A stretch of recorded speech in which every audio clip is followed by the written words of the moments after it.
When I'm under stress, I don't process information very well. I need support.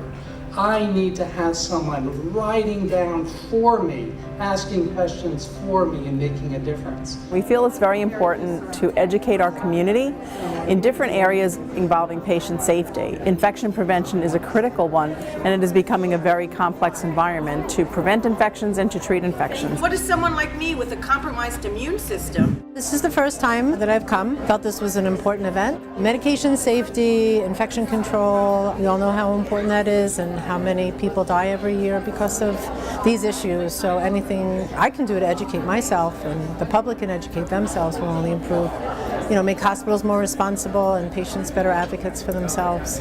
And that's when you're going to say, wait, what am I supposed to be doing? Because you are nervous inside that room, you're coming out and all of a sudden you're a little bit overwhelmed. We have a lot of experiences with patients going into hospitals and coming out and having infections. We have a lot of community members not being able to remember how to take their medication so that they can cure their infections. And there are a lot of issues surrounding medications that a patient should be able to advocate for themselves for. Do you have a recommendation or once a vaccine is released, should we be able to trust that vaccine? I am anticipating a wonderful program, very informative, and looking forward to hear the feedback from the community about what we've put together.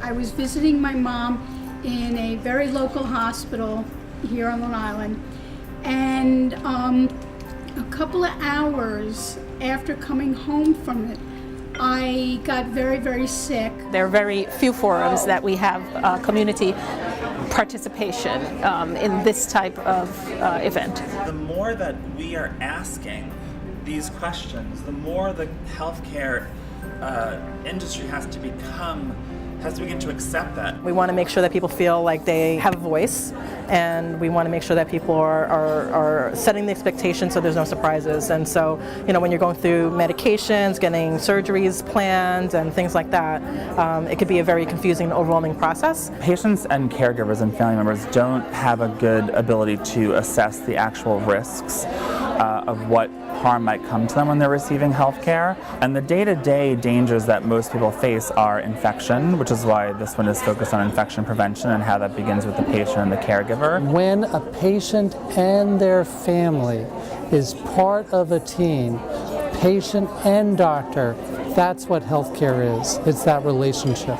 In infection, in prevention of infection, in patient safety, healthcare is finding out information, using that information to empower yourself. I think they need to know when they walk into a healthcare setting what that means as to what is to be in place to help protect them, to avoid harm or a healthcare associated infection, and to know some tips or points to help that conversation or what to look for to make that process a smooth one and hopefully a preventable one. This is my first time at Pulse, and I think it's great. And I think to basically speak and work with people in the community and to honor and the effort to turn tragedy into health and well-being, which is my understanding of what Pulse is all about, it's a real honor to be part of this.